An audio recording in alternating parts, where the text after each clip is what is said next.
Seorang pria penjual bakso di Kabupaten Malang ditangkap polisi karena menyambi berbisnis pil koplo.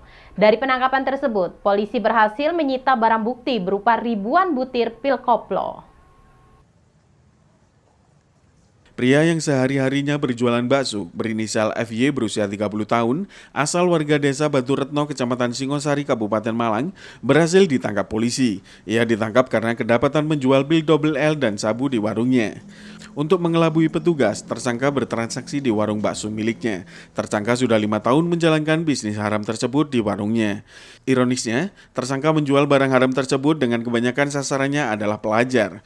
Pelaku menjual satu paket berisi 8 butir dengan harga Rp20.000. Dari bisnis haram tersebut, tersangka dapat meraup untung hingga sekitar 1,8 juta rupiah. Barang haram berupa pil koplo tersebut ia dapatkan dengan harga 1,2 juta rupiah dan dijual total berkisar mencapai 3 juta rupiah.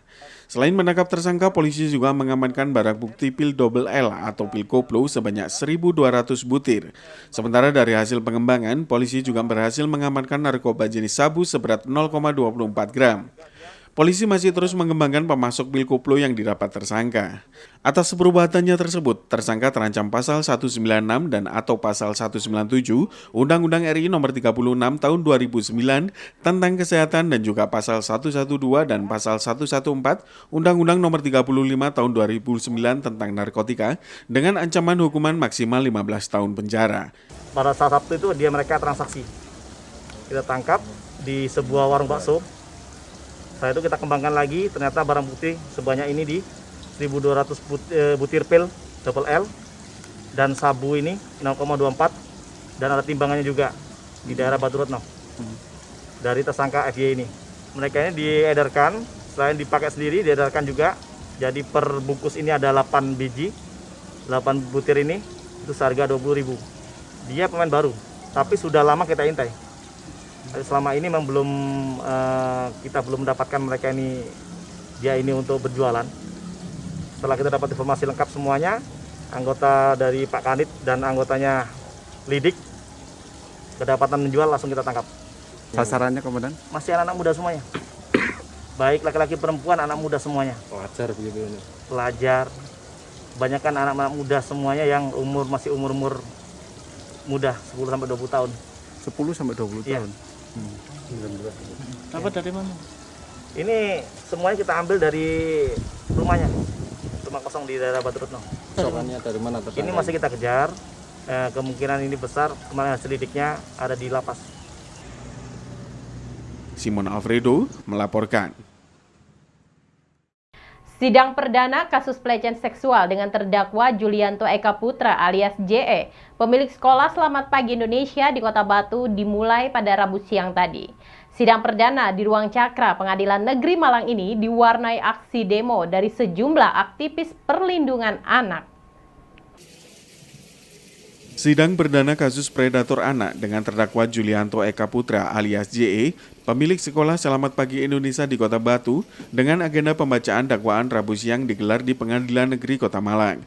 Terdakwa dihadirkan dalam sidang perdana yang diketuai oleh Hakim Ketua Juanto, Hakim Anggota Harlina Rayes, Guntur Kurniawan, dan Panitera Muhammad Nasir Jawahari. Sidang perdana ini berlangsung tertutup. Kepala Kejaksaan Negeri Kota Batu Supriyanto mengatakan, sidang perdana ini dengan agenda dakwaan. Sidang kedua akan berlangsung pada hari Rabu pekan depan dengan agenda menghadirkan 3 saksi. Terdakwa sendiri dijerat dengan pasal berlapis, yaitu pasal 81 junto pasal 76D dan atau pasal 82 pasal 76E Undang-Undang Republik Indonesia Nomor 17 Tahun 2016 tentang penetapan peraturan pemerintah pengganti Undang-Undang Nomor 1 Tahun 2016 tentang perubahan kedua atas Undang-Undang Nomor 23 Tahun 2002 tentang perlindungan anak-anak menjadi Undang-Undang junto pasal 64 KUHP. Tadi sidang selesai pukul 11.28. Kemudian untuk sidang selanjutnya menghadirkan mungkin 3 orang saksi. Itu untuk hari Rabu tanggal 23 Februari 2002 sekitar jam 10 pagi. Dari JPU kemungkinan untuk awal 3 orang saksi untuk minggu depan. Itu untuk tadi dari setelah selesai memberikan surat dakwaan, JPU Kuasa Hukum atau penasihat hukum terdakwa tidak mengajukan eksepsi, langsung dilanjutkan ke pembuktian seperti itu, dan selanjutnya dari majelis hakim langsung menunda sidang pada hari Rabu tanggal 23 Februari 2002 jam 10. Nah, untuk dakwaan pertama, jadi dakwaan sebanyak 14 lembar, tapi sudah dibacakan secara berturut oleh 4 JPU dari Kejaksaan Negeri Batu, Pak Kasih Bidung, Bu Marani, Bu Ayu. Itu. Ancaman hukuman? Ancaman hukuman minimal 3 tahun maksimal. Minimal 3 tahun, maksimal 15 tahun. Sementara sidang perdana kasus pelecehan seksual juga diwarnai aksi demonstrasi yang terjadi di depan Pengadilan Negeri Kota Malang yang berada di Jalan Ahmad Yani depan Pengadilan Negeri Kota Malang. Aksi demo dari aktivis perlindungan anak ini untuk mensupport Pengadilan Negeri Malang lebih tegas dan bisa menentukan vonis yang adil terhadap kasus predator anak yang mencuat sejak 9 bulan yang lalu. Simon Alfredo melaporkan. Sementara itu, Balai Pelestarian Cagar Budaya Jawa Timur melakukan ekskavasi candi peninggalan tahun 929 Masehi di Desa Sri Gading Lawang, Kabupaten Malang. Diduga candi peninggalan zaman pemerintahan Empu Sindok yang diduga sebagai tempat pemujaan. Ekskavasi candi ini dilakukan selama 6 hari di Dusun Manggis, Desa Sri Gading, Kecamatan Lawang, Kabupaten Malang. Dari hasil ekskavasi, bangunan candi ini diperkirakan berukuran 8 x 8 meter. Diduga candi ini dibangun di era Mataram kuno saat pemerintahan Empu Sindok. Candi ini berkaitan dengan prasasti Lingga Sutan yang dibangun pada tahun 929 Masehi atau awal abad ke-10. Bangunan candi ini tidak berorientasi pada arah utara sesuai kompas, namun menghadap ke arah barat atau menghadap Gunung Arjuno dan membelakangi Gunung Semeru. Sementara pada sisi kiri menghadap Gunung Kawi dan sisi kanan menghadap Gunung Bromo. Diduga bangunan candi ini digunakan sebagai tempat pemujaan terhadap tokoh yang didewakan. Bangunan ini bukan digunakan sebagai tempat pemujaan dewa lantaran memiliki ciri yang berbeda. Petugas dari Balai Pelestarian Cagar Budaya Jawa Timur juga menemukan relief wajah dan lingga yoni. Namun petugas belum memastikan sosok relief tersebut. Selain untuk mengetahui profil utuh candi di situs Sri Gading ini, ekskavasi ini dilakukan untuk menyelamatkan benda-benda peninggalan situs ini dari kemungkinan pencurian. Nah, dari hasil ekskavasi di hari ke-6 ini kita berhasil membuka sisi barat dari gundukan tanah dan mendapati adanya profil bangunan yang kita bisa pastikan ini adalah sebuah candi.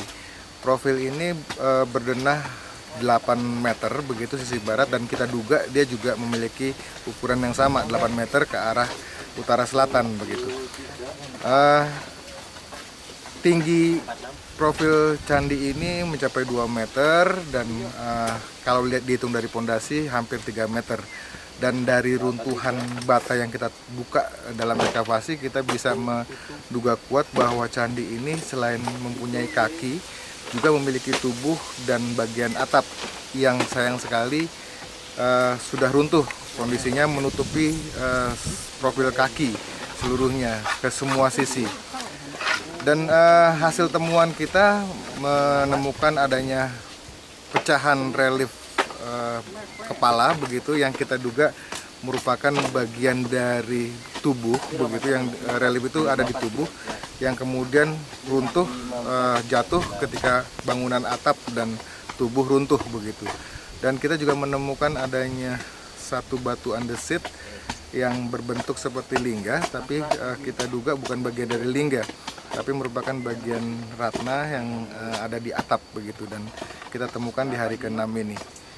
Kedepan memang kita harapkan kita mempunyai kesempatan untuk membuka seluruh gundukan tanah ini sehingga menampilkan profil kaki candi yang walaupun tersisa profil kakinya saja, tapi ini merupakan sesuatu yang penting terutama bagi Desa Sri Gading dan Kabupaten Malang, karena candi ini sementara ini kita kaitkan dengan keberadaan prasasti Lingga Suntan yang ditemukan di Desa Lowokjati, kurang lebih 2 km dari tempat ini.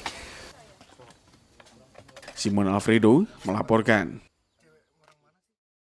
Terima kasih Anda masih setia bersama kami dalam Info 7 Malang Raya. Kondisi Malang Raya kembali masuk penerapan PPKM level 3 sesuai dengan instruksi Mendagri nomor 10 tahun 2022. Kebijakan ini resmi dilakukan mulai kemarin, Selasa 15 Februari 2022 hingga Selasa 21 Februari 2022. Walaupun masuk penerapan PPKM level 3, tetapi pemberlakuan ini tidak seketat sebelumnya dan tidak terlihat adanya penutupan jalan. Dalam aturan PPKM level 3 saat ini, untuk sektor pariwisata tetap ada pembatasan, tetapi hanya 50% pengunjung dan meningkatkan protokol kesehatan. Pemerintah Kota Batu bersama unsur terkait terus melakukan upaya untuk mencegah persebaran COVID-19, salah satunya dengan terus mengimbau agar masyarakat kembali meningkatkan kedisiplinan dalam menerapkan protokol kesehatan, baik di perkantoran, sekolah, pondok pesantren, maupun tempat wisata dan fasilitas umum lainnya. Menurut salah seorang petugas di pintu masuk alun-alun Kota Batu menjelaskan, di kawasan alun-alun, protokol kesehatan tetap diberlakukan sejak dibuka kembali untuk umum, walaupun jumlah kunjungan diperkirakan akan berkurang. Di pintu masuk terlihat pengunjung harus menggunakan aplikasi Peduli Lindungi atau memperlihatkan bukti kartu vaksin 1 dan 2 untuk bisa masuk ke kawasan alun-alun yang jumlahnya juga dibatasi. Protokol kesehatan gimana Pak? Ya, satu pengunjung harus Ya. kalau mau masuk sini Ya. harus mengikuti protokol kesehatan. Pertama scan, Ya. Peduli Lindungi. Kedua harus pakai masker, menjaga jarak, Ya. mencuci tangan. Pak, untuk berapa? Tadi kan kalau level 3 kan ada pembatasan Pak. Turun berapa persen Pak ini pengunjung Pak kalau? Ini kalau kan tutupnya dibatasi sampai Ya. jam 9. Ya kadang-kadang kita 200 kita batasi, nanti gantian, bukan tutup gitu. Iya, iya. Biar nggak jubel, biar nggak berkerumun. Gitu. Iya, iya. Ini kan selama level 3 aja Pak ya? Iya, pokoknya mulai diberlakukannya PPKM kemarin itu. Tapi kalau sudah level 2 lagi mungkin lebih longgar lagi Pak ya? Kemungkinan nunggu dari keputusan dinas. Pak, dalam satu hari ini bisa berapa ratus atau berapa ribu yang masuk Pak sekarang saat ini? Ya cuma kita batasi aja tahunnya itu. Ya, tapi ramainya mulai pagi, siang, sore? Nggak tentu. Nggak tentu juga Pak ya? Seperti hujan kemarin jarang yang masuk. Iwan Hikmawan melaporkan. Seringnya berubah harga sayuran dalam waktu singkat seringkali berdampak pada kerugian yang dialami para petani. Saat ini, sayuran cukup melimpah ditambah turunnya permintaan mengakibatkan sebagian besar harga sayur turun. Turunnya harga sebagian besar sayuran sudah berlangsung cukup lama dan bahkan ada yang sejak beberapa hari yang lalu. Turunnya harga ini diduga akibat turunnya permintaan pasar sementara stok sayuran masih cukup melimpah di tingkat petani. Padahal di banyak lokasi sayuran mengalami kerusakan akibat faktor cuaca. Kondisi ini tentu saja merugikan petani karena beberapa jenis sayuran mengalami penurunan yang cukup drastis dengan harga jual rendah. Salah satunya seledri yang berada di kisaran 2.000-an di tingkat petani, kubis 1.500 hingga 2.000-an, dan salah satu yang naik adalah prei dan bawang merah. Turunnya harga ini sering berlangsung cepat sehingga ketika petani menunda panen untuk sementara waktu, harga sudah turun padahal biaya yang sudah dikeluarkan petani semakin besar untuk pupuk dan obat-obatan. Menurut salah seorang petani setempat menjelaskan, naik dan turunnya harga sayuran karena mengikuti pasar, tetapi saat ini turunnya harga lebih cenderung akibat permintaan yang turun sehingga stok melimpah dan hasil panen tidak terserap sepenuhnya.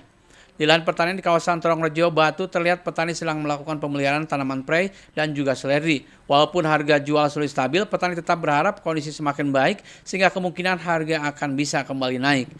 Turun seledri 2.000 Di tingkat petani Pak ya? ya. Sejak kapan? Lalu 5 hari ini. 5 hari ini Pak ya? Ya. Kalau 2.000 sudah berat Pak ya? Ya. 2.000 berat. Kalau ini bawang prei dengar-dengar naik Pak ya? Pre 8.000. 8.000. Ya. Bawang merah juga tinggi ya sekarang? Ya, bawang merah 25. Ya karena memang sudah jarang panen Pak ya? Ya, Pak, kemarin pengaruh angin dan hujan ke tanaman seperti apa kemarin Pak? rusak. Mm-mm. Dan rusak baik. Wah ini sudah. Nah, Ya, ya. Rusaknya kenapa? Apanya yang rusak Pak? angin besar. Ya. Hujannya tinggi. Berat. Ke bagian daun ke apa Pak? Daunnya itu bubuknya antrakal itu. Oh, Katut ya. di apa itu? Kalau kubis kan Propal. kalau kubis sama sawi kan daunnya merah-merah itu. Apa Ya. kuning-kuning busuk itu Pak? Ya. Lombok 8.000, lombok merah Yang besar. Ya. Oh. 8.000. Tapi masih ada untung Pak ya? Ya. Kata ya Pak. untung, kadang ya nggak untung. Rugi Pak ya. Iwan Hikmawan melaporkan. Terima kasih Anda masih setia bersama kami dalam Info 7 Malang Raya. Akibat terdampak cuaca, biaya perawatan tanaman apel semakin besar khususnya untuk obat-obatan. Kondisi ini terbalik dengan harga jual apel di tingkat petani yang mengalami penurunan, sehingga berat petani untuk bisa mempertahankan keberlangsungan bertani apel. Beginilah yang terlihat di kawasan lahan pertanian apel di kawasan Junggo Bumi Aji, Kota Batu. Tanaman apel jenis Ana dan mana lagi banyak yang mengalami kerontokan, baik akibat busuk buah maupun faktor cuaca. Serangan hama penyakit busuk buah yang diakibatkan jamur Gleoposerium sp ini masih banyak terjadi. Kelembaban dan kurangnya intensitas matahari mengakibatkan jamur ini berkembang cepat, terlebih pada saat musim penghujan. Akibatnya biaya yang dikeluarkan akan semakin meningkat khususnya untuk obat-obatan yang semakin mahal. Kondisi ini terbalik dengan harga jual apel yang masih rendah di tingkat petani. Untuk harga apel Ana saat ini di kisaran 3.500 per kilogram dan mana lagi di atas 5.000-an per kilogram. Saat ini pemberlakuan PPKM level 3 akan berdampak pada turunnya kunjungan dengan pembatasan di tempat wisata 50%. Padahal serapan panen apel ini selain ke pedagang di kawasan wisata juga untuk UKM, makanan dan minuman dari buah apel. Menurut salah seorang petani menjelaskan dengan kondisi saat ini sulit untuk harga apel bisa kembali naik. Kecuali kunjungan wisata bisa ramai seperti sebelum adanya pandemi. Di lokasi terlihat kawasan kebun apel di Junggo Bumi Aji yang stok apel siap panen masih belum banyak dan menunggu beberapa bulan lagi untuk siap panen. Tetapi dengan harga jual seperti sekarang ini, petani pesimis modal bisa kembali dan sebagian sudah bersiap untuk mengganti tanaman apel dengan tanaman jeruk. Ana 3.500 sampai 4.000. Terus yang mana lagi? Mana lagi itu stuck di 5.000 sampai 7.000. Berarti itu termasuk harga rendah ya? Iya, harga rendah. Sejak berapa lama itu? Sudah jalan 4 tahunan ini. 4 tahunan. Iya. Kemudian ini pengaruh cuaca gimana? Kok banyak yang di atas yang rontok apel ini? Iya, jadi kalau masalah cuaca itu kan nggak bisa diprediksi ya. Iya. Misal harusnya kita rempes nonton di daun itu pas kemarau tapi jatuhnya hujan. Gitu. Nggak bisa diprediksi. Jadi rontok semua. Okay. Jadi peminatnya kan kalah sama buah mangga, buah yang lain. Jadi berarti dampak PPKM juga ada ya? Banyak. Banyak. Mempengaruhi ya, soalnya kan yang serapan hasil panen juga berkurang ya? Berkurang. Harga obat juga mahal. Harga obat juga mahal ya. Kalau sudah kayak gini berkurang berapa persen sih hasil panen kalau kondisinya kayak gini? Kalau dulu bisa 30, sekarang cuma 15, berarti sekitar 50%. Hilangnya ya? Iya. Iwan Hikmawan melaporkan.